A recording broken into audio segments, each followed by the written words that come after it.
Hello, everyone, and welcome to today's Higher Education Marketing Student Acquisition webinar presented by MLive Media Group. I am Brittany Douglas, Digital Strategist for the Higher Education Marketing team and your host for today's program. Over the next 40 minutes, our experts will dive into award-winning strategies and tactics and share a real-life example from Aquinas College that will positively impact your approach to attracting new students. We will also help you understand the most powerful tool in student acquisition better, your data. Understanding how to effectively leverage it to engage potential students is one of the main challenges facing higher education marketers, and we are here to help. Before we dive into it, a short housekeeping item. We know that many of you have questions and we want to hear them. Don't hesitate to share your questions in the chat through the Q&A box here on Zoom. Our team of experts is ready to respond, whether it's through direct chat replies or during the dedicated Q&A segment on the virtual stage at the end of this webinar. Let's get started. For our first segment, we are joined by Dave DeYoung, Senior Director of Strategic Communications at Aquinas College. Together, we will explore his approach to audience segmentation, data utilization, and the effect it has on the enrollment numbers for Aquinas College.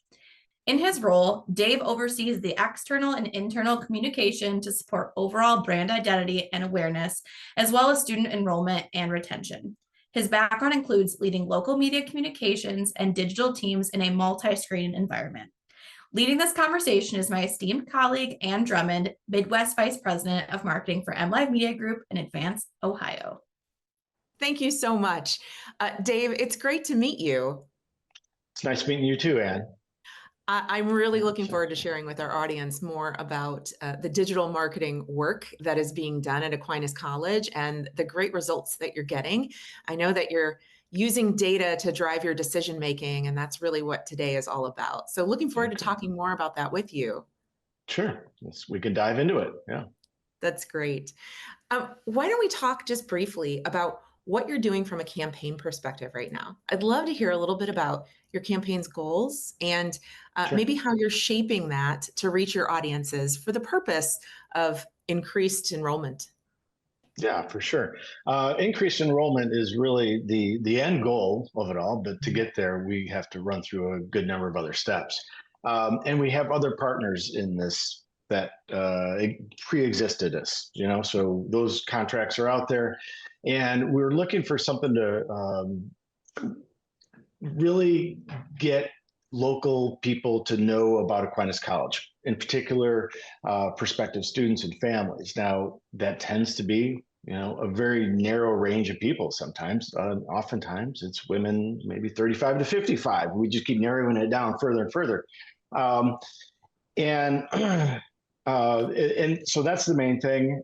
We recently redesigned our website to drive enrollment, and that needed fresh eyes on that site. And so we turned to MLive to target a couple of different audiences, and it's been working pretty well. Well, I know that your new users to the site in the last couple of months are exceeding about 46%. So you're definitely doing something right. And the attention that you're seeking to garner from your audiences is working for you. Those engaged sessions are definitely up as well. So it's exciting to see the results of our shared partnership. What kind of tactics are you taking to engage with those audiences? I know you have a few on your list. So we do try to, a couple things we do is change our creative on a somewhat regular basis. Not too often, but often enough where, consumers of, for example, MLive and other media in the area would at least be able to recognize it a few times before a new message hits them. Mm-hmm. Yeah, that's the main part of it. Audience fatigue is real. So you're combating that appropriately. Yeah, but we're trying to find that sweet spot where it's not always something different also, so it does need to kind of sink in a few times.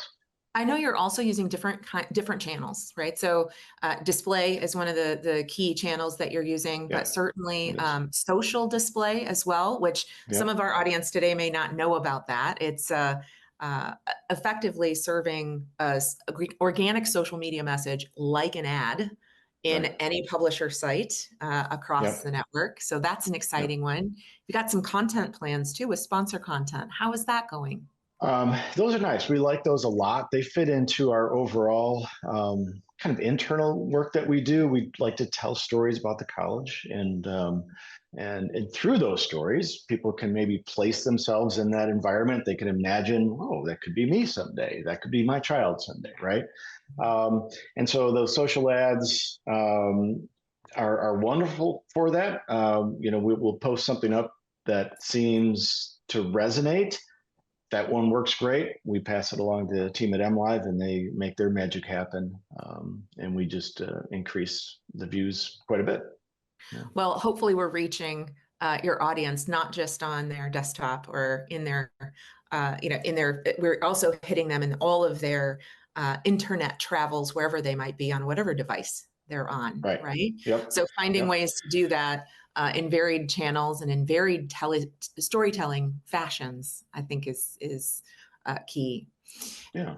I know that your contact as an event on your site, right, as we're tracking, contacting the college is up almost 27% in the last couple of months. And so that storytelling is definitely working. What are you feeling from a qualified audience perspective? Like, tell me a little bit about the campaign measurement on the Right. on the back end of that. What are you measuring out of those? And Yeah. what can you tell us about how that data is guiding your decisions? Yeah. Like I said before, enrollment's kind of the end of the thing. But leading up to that, we want inquiries. We want people to reach out. We want them to come to open houses, visit campus, any of those things, and apply. We're seeing really good numbers. Applications are up quite a bit this year, which is great news. There's a FAFSA issue that's affecting all colleges, so a lot of students are sort of waiting to see, where the dollars fall before they commit. And we're in that same boat, although ours look quite strong right now. So the back up to the applications is really kind of the measuring stick for us. That's kind of a big one, and where those come from. We have different sources. Sometimes it's hard to pin them down. Oftentimes it's a combination of things. All of our efforts that we do. We have an admissions department that I work with a lot on this as well. They have some of their own initiatives that were already out there. So we coordinate those. So we're not kind of stepping on each other's toes. Instead, we're collaborating to reach that audience in different ways, kind of at different times and different purposes a little bit. Yeah. Absolutely. You have to be running in parallel to other campaigns or other efforts that are happening across campus, right? And you certainly touched on the fact that the journey to application and enrollment is a multi-step process, right? It's not one conversion and now we're finished. Right. It requires multiple steps along the way, from inquiry to perhaps campus visit to application to acceptance to enrollment, and then frankly beyond. There's lots of touch points after that too. Yeah. Thinking about your audiences, do you personalize your marketing efforts in some specific ways? How do you speak to the student based on where they are in their journey? Right. So there's some ways we do personalize, and then there's some opportunities out there we still need to take advantage of. Those are the ones I'm most excited about. But what we have done is try to make creative very personable to that individual. All right. So we have a kind of a student audience, and we've rebranded. I don't know if rebrand's really the right word, but revise the entire graphics package and the words that we use and the tone to really reach out one-on-one to that prospective student. We feel that's a better approach. It's more kind of palatable to them rather than "we are college, come to us" sort of thing. And then on the flip side, we've got their parents, who are huge influencers over this. And I remember having a lot of conversations about, should we change these ads around to go more towards the parents, you know? And I inquired a lot of folks, including the MLive folks, and the thought was, you know, we've tried that and it hasn't quite worked as well. Actually doing the student focused one to those same parents was okay because they can imagine their child receiving that message. All right. So it's not the parent being like that, I'm all controlling. It's more like, I'm going to let my child choose. And I'll bet that's a pretty good choice for them, you know, in that advisory kind of role instead of just do what I tell you to do. So we did go down that path. Now, personalization can take a lot of different approaches. On our website in particular, we have ways that we can modify the messaging of the homepage and other pages to recognize that a person's been to the site before, they come from out of state, number of variety of things like that. That's exciting and really forward thinking. So that's one of the opportunities I'm super excited about. That's not quite enabled yet, but that's like on the near roadmap. So, well, I know members of our webinar today will check out your website and kind of check back to see what your journey looks like as you are launching some of those new features. That's really exciting and forward thinking about dynamic delivery of messaging based on the particular circumstances of the individual that's visiting. That's great. Yeah. The other one we're working with, you know, we're trying to really personalize that message and get actual names and email addresses. And that is becoming increasingly expensive and difficult through privacy issues. A lot of these, you know, colleges would know they come from the College Board, and that's a tough boat for all of us now. So we're kind of looking more at some of the in-campus events. People come here to go to summer camps and things like that. Let's try to get a relationship with them at that state. Maybe they're only 13 years old and their parents are there, and we're not going to, you know, steal 13-year-olds information, but their parents are there. And that will help us down the road as we continue to market to them. So we're looking for any opportunity there as well, to personalize those messages, and you know, to the individual, but also then you kind of know their state, you know, where they're at. They're just checking out colleges. They haven't even thought about it. To, oh, I'm getting down to the nitty gritty, you know. And so some of that effort happens through our admissions folks. We do some email campaigns and such with those. Well, you are definitely playing the long game, and it appears that you are doing it very wisely. I know that in your background, you've been connecting audiences with digital audiences with websites, with other digital messaging across the course of your career, even founding some organizations that have helped others to do that for their brands. So that's exciting work, and sounds like you've been doing it successfully for some time. I'm trying my best. It's always learning. Everybody I talk to, it's like, man, you just got to keep up on it. It has changed so much over time, but there's still some basic, you know, things that are in there that we learned in college that still apply, you know, and that's great to know. I don't have to relearn everything, but you know, how you execute a lot of this stuff continues to evolve, and it is exciting to work with partners like yourself, and you know, learn new ways of connecting to that digital audience. Well, elsewhere in this webinar, we're going to be unpacking the results of a survey that we performed in the last year, or in the last quarter. And we're going to be talking about what motivates students versus parents and the personalization efforts. So I'm looking forward to seeing how your comments are correlated with some of the findings that we've had. Thanks for introducing that. Really, the crux of this conversation today is around data. You know, what are we tracking? How are we using it? How are we using it to better communicate, both with our audiences, but also internally with our team? I know that with your own team, having a shared sense of what's truly happening in your campaign or across your university environment, based on the data, is going to improve your communications with coworkers, with, you know, stakeholders to whom you might need to report outcomes and that kind of thing. Can you talk to us a little bit about how a grasp of the data and really understanding what's happening inside these activities has helped you to communicate with those kinds of individuals? In my background, we were surrounded by folks who kind of got the data points, and they understood that we had a common understanding of how these things work, what was important.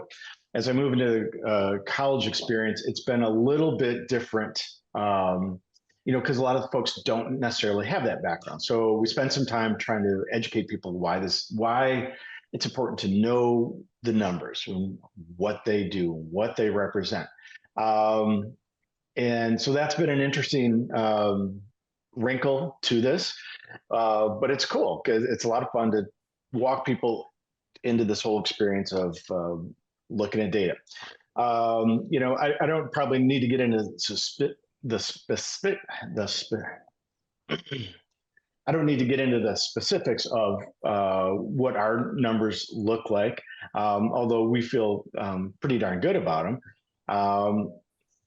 But it helps drive those conversations of our outcomes. What are the expectations that you want to do with this? We come out with ideas. They all sound great. There's a million ideas. But when you start to drill into them, you go, is this really going to achieve what we want it to achieve? And what do we want to achieve? Well, here's what we did before. Here's where we're at now. Where do we want to go in the future? Those are all the conversations that go along with this. Well, I imagine that that level of education of both peer groups, but also across campus for different departments or divisions or even layers of stakeholders is going to benefit you in the long term. I'm excited for our ongoing partnership and seeing the benefits of that over time. Yeah, me too. It's been working pretty well. Yeah. Well, Dave, I feel that we have really unpacked what is happening at Aquinas College, the forward momentum that you have, how you're using data to influence your future decisions and the personalization of your messaging. And I'm looking forward to correlating some of these themes with the survey that we'll talk about as a group in a few minutes. Anything else that you feel like we haven't covered that you'd like to share with our audience today? Yeah, I will. So there's one thing that's been really great working with MLive is we had a bit of a limited budget, and that was kind of a known thing right up front. Like, hey, so we need to be super smart about where we spend our money and how we spend our money. And the team at MLive was very responsive to that and respectful of that, and gave us opportunities to reach the audiences that we wanted to reach, really at the rates that we had, frankly, available to us at that point. And I just, couldn't be happier about being able to, execute on that plan that we had already internalized, and you guys were on the same page with it, and really made it happen pretty easily.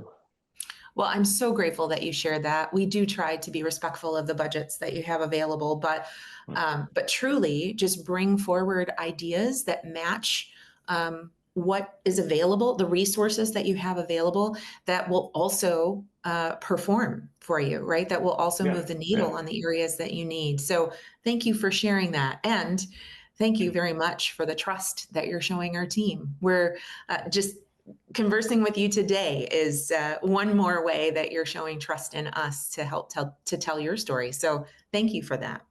You're welcome. Thanks, Anne. My pleasure. All right. Well, we are headed into other segments of our webinar today. Thank you so much, Dave, for sharing your story, and back to the team.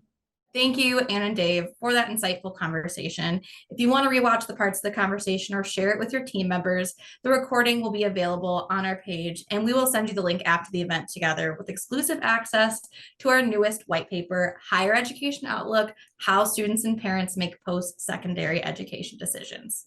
For this white paper, MLive launched a survey asking Michigan's parents, high school students, and the readers of MLive to answer questions about how they perceive higher education and where they turn for information during the decision-making process. To dive deeper into the findings of the survey and walk us through these preferences and patterns and what this means for higher education marketers, I am welcoming to the virtual stage my colleague and higher education marketing expert, Joe Miller.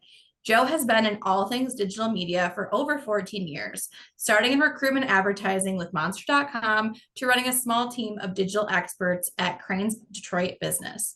Joe has a knack for all things marketing, for building lasting relationships, bringing tremendous value to the table, and leading by example. Working with some large brands, Joe prioritizes the client's needs daily. Welcome, Joe. Hey, Brittany, thanks you so much. So, folks, as we start diving into this survey, we want to take a look at three very specific areas: the marketing channels, the messaging ideas, and then lastly, what motivates you to reach out to a school. But if we wanted to start with those marketing channels, first, I got to recommend, advertise where they spend their time online. And if we had to rank them, you can see that parents and students, what ranked really high was advertising with social media. Channels like Facebook and Instagram obviously have been long proven engagement channels. But what we're starting to see, don't ignore LinkedIn and TikTok. Each channel seems to have a specific niche for reaching students. Second, you can see email. Hey, let's face it, everyone looks at their email. And if done right with relative creative and a great call to action, email is a great way to start that conversion process. Remessaging the open emails strengthens your message to those interested parties. And we typically see a higher conversion rate. Kind of down the funnel a tad bit are those educational fairs and advertising on a website or app. Whether virtual or in person, college and universities have long taken advantage of fairs to provide students and parents a platform to ask questions around tuition or other pressing questions specific to their situation. Fairs are really time efficient, and virtual fairs can reach a super large audience.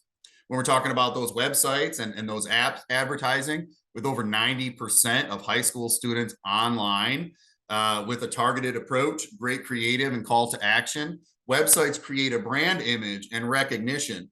And when we're starting to see that average student conversion is around 117 days, display really starts that multi-step conversion process to your university. Next slide. When we're looking at messaging ideas, career opportunities, financial assistance, campus life experiences. When we're talking about those career opportunities, maybe highlight some programs, emphasize the specialized programs, maybe internships, co-op opportunities that maybe help prepare students for their desired careers. Maybe highlight those alumni success stories, right? Share a successful alumni who maybe completed and finished a program at your university after graduating. Talk about those career services, promote the career counseling, resume workshops, and maybe job fairs that are available to those students. Some other messaging ideas that ranked really high were those financial assistant opportunities, scholarships and grants. Showcase those available scholarships, grants, and financial aid options. Sometimes we talk about those work study programs, explain exactly what those are and what those opportunities to help those students gain practical experiences. Well, heck, earning money, and that's always a plus. Lastly, those financial literacy workshops offer information around budgeting, managing student loans, and other financial planning. And lastly, rounding out messaging ideas, heck, Campus Life is a very great messaging opportunity. Provide those virtual tours, showcasing facilities, dorms, recreational spaces, the student organizations, the Greek life, highlight the clubs, sports teams, cultural groups where students can engage and reconnect. Lastly, the events and activities, promote campus events, concerts, and other social gatherings. These are some great messaging ideas for students and parents. Next slide, please. And then lastly, we want to talk about what motivates you to reach out to a student. And what ranked really highly was when they provided specific information around a major program, club, or other specific ideas. Secondly, was when they provided meaningful data to show job placement around when they completed a program, usually around what their salary would be. And then third, heck, inviting me to a personal tour on campus, whether it's virtual or in person. Something I'd like to highlight, though, and what didn't resonate with those parents was when they provided swag like t-shirts or other branded geared, ranked really, really low. So maybe shift some dollars into some other areas. Folks, as mentioned before, my name is Joe Miller. I am an enrollment specialist with Advanced Education. If you have any questions, my contact information will be in the chat. I really appreciate your time. Back to you, Brittany. Awesome. Thank you, Joe, for those tremendous insights. All of today's attendees will receive after the webinar an email with the link to the full white paper and survey results. We are hopeful that knowing these preferences and patterns will be helpful for your marketing approach and strategies. Student acquisition is not a one-size-fits-all endeavor, and knowing patterns and audience personas will make your life enhance your data-driven approach to marketing. Throughout these last 30 minutes, we've got a bunch of questions in our Q&A box. So Joe, let's dive right into them. Okay. Question. My team does a lot of awareness-based marketing, billboards, etc. Can you share recommendations that you'd make to universities that are trying to improve their brand awareness? Yeah, just remember, branding awareness is just that. Staying top of mind. So really stay away from call to actions like apply now, and stick with university stats, enrollment steps, or maybe some financial information. You also want to zero in on targeting to take advantage, of the right audience, reaching parents and students with that branding. Absolutely. And thinking about how we're a digital first world at this point, making sure that you're utilizing those digital avenues. So to your point, we can utilize that targeting and ultimately reduce some of that unneeded spend and redirect that in other areas as well. So I love it. Awesome. Question number 2, and I think this one's perfect for you, Joe, knowing that you have teenagers at home. But what is the best way to reach a 16 to 17-year-old to make a college decision? Yeah, we talked about this a little earlier. Advertise where they spend their time online. Social media, YouTube, OTT have been great drivers of traffic when you're trying to reach that 16 to 17-year-old demographic. Yeah, absolutely. And getting in front of those influential people in their life, like yourself, trying to get in front of those parents, college counselors, all that kind of thing. So that when students aren't sure where they want to go, at least the influential people in their life have an idea of a direction of where they could go. Awesome. Next question. What's the best way to remain connected with students after they apply, before they enroll? And does your team have any pro tips? So after they apply and before they enroll, you know what? Invite to some events, share relevant information, send that recent graduation video. Let those incoming freshmen see where they're going to be in 4 short years. I think those are some ways to kind of connect with a student after they've applied, but those months leading up to enrollment. Absolutely. And thinking of data and how we've been talking a lot about like data-driven approach today, utilizing your CRM list, it's going to be your best friend. So utilizing CRM when it comes to digital targeting, you have those information and those emails, those people that have already applied. Let's stay in touch with them through digital display, messaging, as well as like targeted email blasts and things like that to make sure that they are remembering you and keeping you top of mind when they're making their decisions. Awesome. Next question. Are strategies the same for branding and enrollment? We get this a lot, and we talk about this a lot with the folks that we sit across from. Branding is awareness, right? With call to actions like learn more. If you're talking about a display platform, usually a lead generation is followed on the back end, so we can kind of tally up all of that information. And then enrollment strategies have call to actions like, apply now. If we're thinking about a search campaign, these folks have already actively searched for your university and have probably seen an awareness strategy prior. So they're now in that funnel to apply now. So I do think strategies are different for both. Yeah, I definitely agree. And I feel like that's why we're always talking to clients about looking at a full funnel approach, because messaging and tactics are going to be different at every different stage of that journey. So making sure we're hitting them where they're at in that journey and keeping that messaging consistent across. So I love it. All right. Now it looks like this is our last question. So we'll take it home with this one, Joe. But the question is, I'd love to hear more about your philosophy on A/B testing to understand what is influencing your audience. What's your approach, and how long do you keep running something before you make changes? No, great question. Well, we create variations of the same creative. We run equal traffic split. We check those metrics and we evaluate those results. But remember, A/B testing is always an ongoing process. And really, how far we run a test depends on factors like traffic volume and really desired confidence level, generally aiming for at least a week to capture some meaningful data. Yeah, definitely. And to Joe's point, like we are always A/B testing in campaigns because we want to see what message resonates with our potential students and their influencers as much as possible. But yeah, at least a week and a month, even for like that big, juicy data at the end to be able to dig through and kind of analyze what happened within that A/B test. So awesome. Well, thanks, Joe, for sharing all of that insight into the education space and having this fun little Q&A conversation with me. A big thank you to today's speakers for joining and sharing your expertise with us. Again, be on that lookout for an email from our team with the link to this recording, the white paper, and parent and student survey results. For more information on this topic and how you can gain more market share for your organization, please visit our website, mlivemediagroup.com, or connect with Joe directly here. The link to our page and Joe's email address are in the chat. So that's there for ready and available. Last but not least, tell us how we did. Your feedback matters to us. We want to know if today's session was valuable for you and how we can improve in the future. So please take a moment to share your thoughts in our survey. The link is also in the chat and you'll receive it in your email as well. So that's a wrap, y'all. Thank you for joining and have a wonderful rest of your day.